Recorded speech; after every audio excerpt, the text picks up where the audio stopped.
Hello everyone, it's another Wisdom Walk. I'm so happy to be with you today. And today we're going to talk about loving ourselves. Do you love yourself? If you do, great. Can you love yourself a little bit more? And if you don't, here's the invitation for you to really start loving on yourself. Maybe the person that is waiting for you is actually you.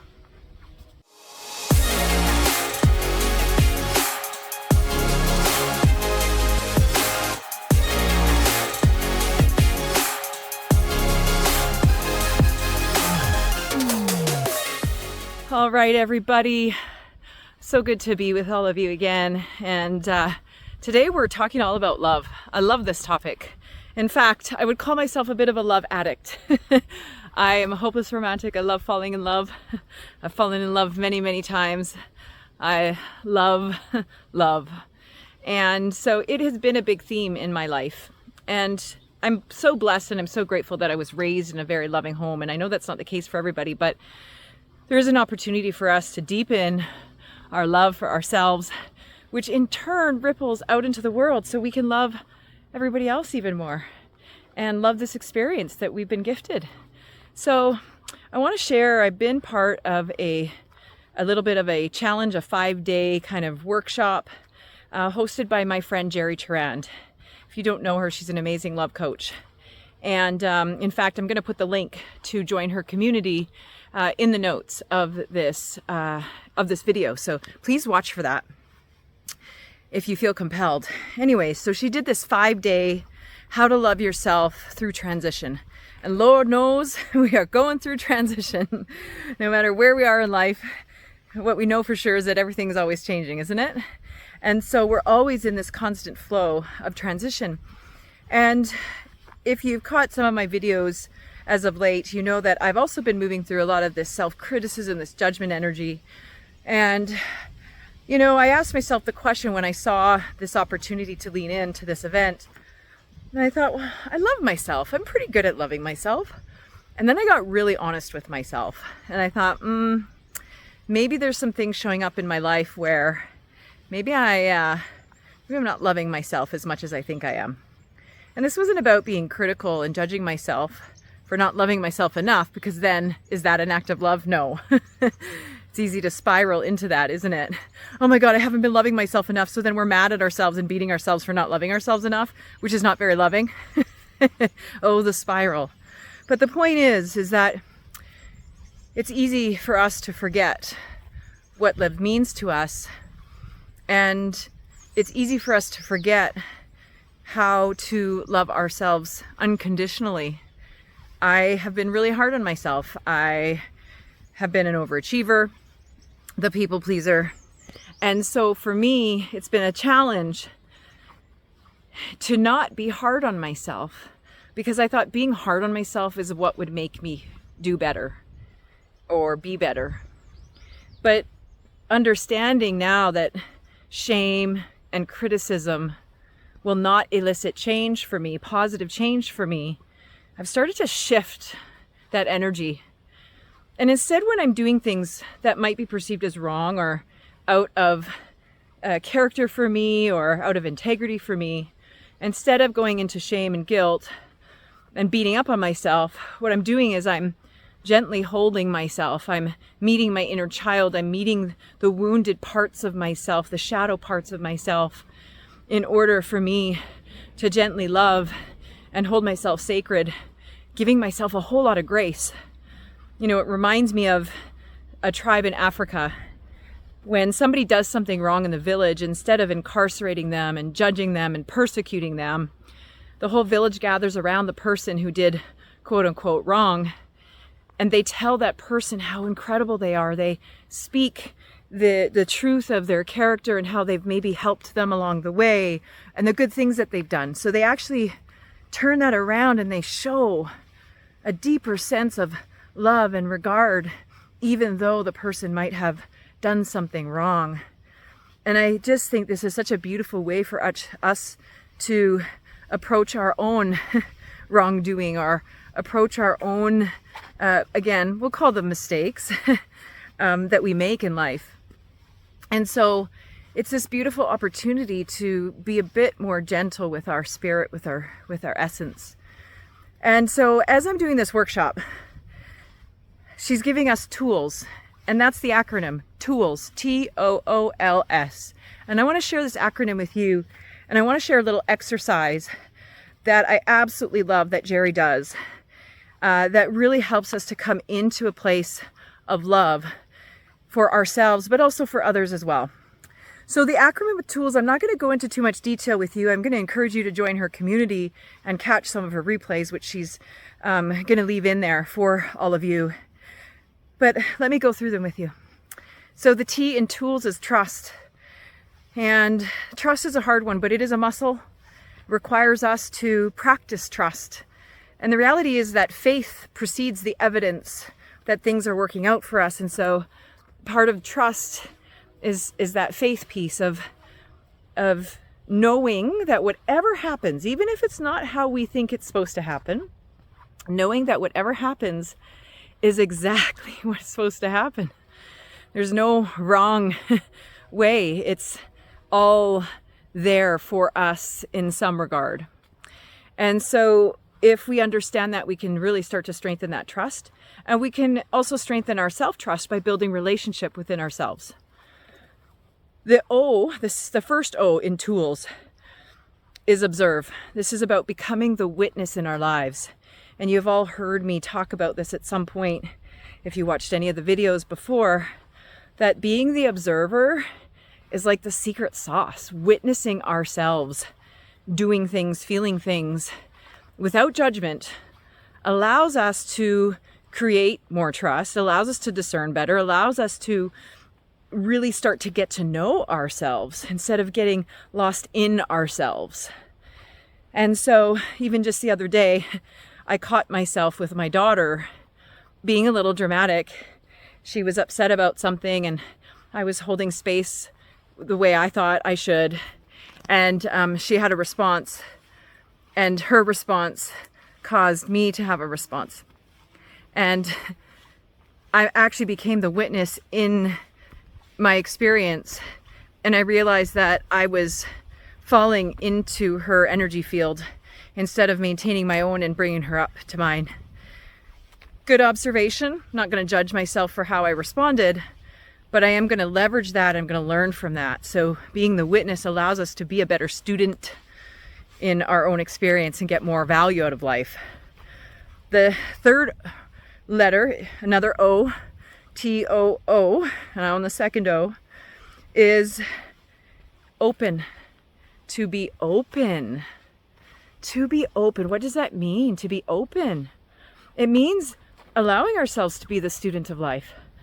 Allowing every experience to be rich with possibility and learning. When we are open to maybe even being wrong, and I'm okay with being wrong. There are times when I've really hoped that I was wrong about something. But being open to other possibility, being open allows us to receive more. If we are blocked, if we are closed off to love, oh man, we miss out on so much, don't we? So much. The L in TOOLS is love. And so getting to know love. What do you know about love? What is love to you? What does it mean to you? How does it feel to you? Have you experienced the depth of love? Have you experienced unconditional love or conditional love? Have you experienced something that you thought was love but wasn't love? Really getting to know love. And so part of this is allowing ourselves to love on ourselves more. So how do we start to do that? You know, I liken it to filling the soul bank. What is it that brings me joy? What is it that also brings me discomfort that I haven't faced for a while? Because both of those bring tremendous value. And let me tell you, I've been sitting in some discomfort. I've been making some changes in my life, and it's been uncomfortable. I've been spending more time alone. It's been really uncomfortable. I actually thought I was really good at being alone with myself until recently. I'm not as good as I thought I was at being alone, but that's because I was denying myself the parts of myself that were waiting for my love and my attention. I'd been stuffing away still a certain level of grief, a certain level of pain from some childhood wounds, from experiences, embarrassment, shame, some of those feelings that I'd really wanted to kind of stuff away, even anger. And so coming to that through love. And I'm going to give you guys a technique at the end that's going to help you to create more love for yourself and for others. The last letter of tools is the S. And the S is service. And so what are we doing here on this planet? What are we doing? Are we in service to ourselves, in service to others? What does that look like? What does that mean to be in service? And I will share with you that I believe true service means giving something without any expectation in return, but knowing that you get something in return because it feels good to give. It feels good to serve. So we know we get something in return. There doesn't need to be a tangible outcome necessarily. And we don't need to expect anything because we already know that what we're doing by its true nature is creating a ripple effect, and that is boomeranging back to me. So to me, it's shifting maybe what it means to be in service, because service does not mean sacrifice. And I don't know about you guys, but for a long time, I thought service meant sacrifice. It doesn't. So there are your tools. Trust, observe, open, love, and service. And if we keep those 5 tools in mind, if we allow ourselves to use them as anchoring points and reminders as we move through our experience, well, then all of a sudden, guess what happens? All of a sudden, we are living a life more fully with more love.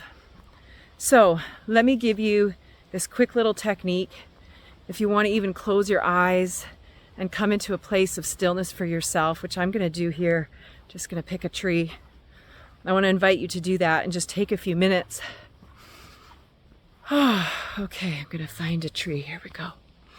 I'm going to take a moment to do this with you. So the first step in this activity is to take a few breaths, just to find your place, to find your stillness, wherever that might be.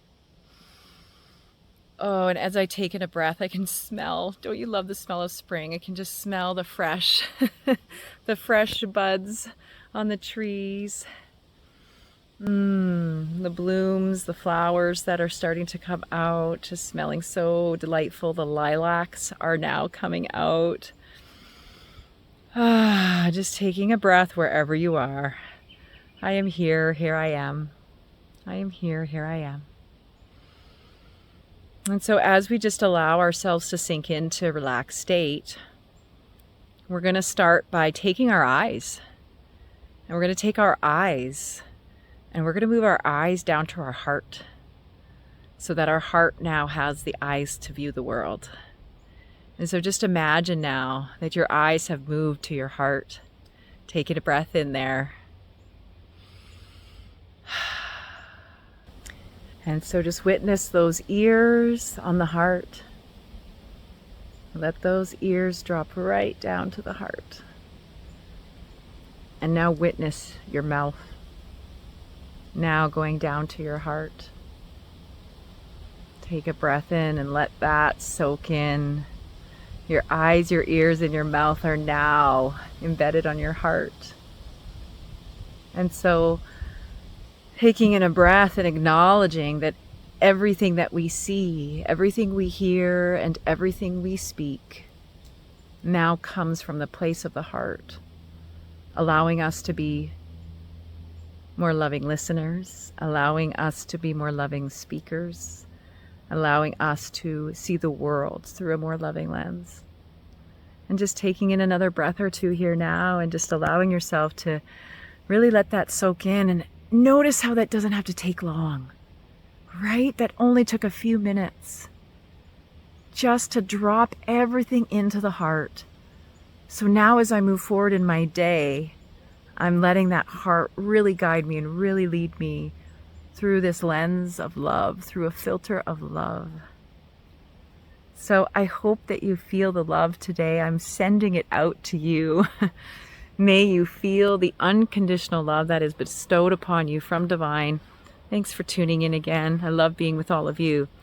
And as a final note, if you know someone who needs more love in their life, please share this with them. And also, I want to plant the seed for you. If you are feeling the call to more love, to more connection, to more heaven. I mean, look at this. To me, this is like heaven in nature, minus all the bugs flying around. I want to invite you to participate. We've got an in-person retreat coming up. It's in the Edmonton area, just outside of Edmonton.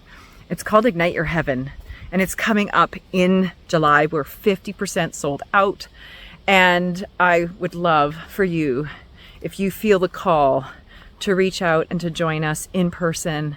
It's going to be such a magical, metaphysical retreat. You're going to leave there with a whole lot of love in your heart, and perhaps even a whole new vibrational version of you. So if you're interested, I'll also send or put in the notes of the YouTube channel the link to explore that too. Thanks for tuning in, everybody. It's always great to be with you. Bye for now.